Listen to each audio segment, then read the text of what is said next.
వీడేంటి మంజును అప్పుడే తీసుకొచ్చేస్తున్నాడు?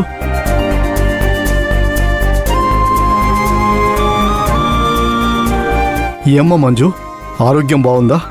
పర్వాలేదు, బాగానే ఉంది మామయ్య గారు. ఒరే సత్య, అప్పుడే ఏం తొందర వచ్చిందంట్రా మంజును తీసుకొచ్చేసావు? 4 రోజులు వాళ్ళ అమ్మ వాళ్ళ ఇంట్లో ఉండనివ్వచ్చుగా, రెస్ట్ తీసుకునేది. మంజు అక్కడుంటే మంజుకి రెస్ట్ దొరుకుతుందని నాకు అనిపించలేదు నాన్న. అదేంట్రా అలా అంటావు? పుట్టింటికి మించిన ఆనందం ఆడపిల్లకి ఇంకేముంటుంది చెప్పు? నాకు నా పుట్టింట్లో ఉండడం కన్నా నా భర్త దగ్గర ఉండడమే చాలా ఆనందాన్ని ఇస్తుంది.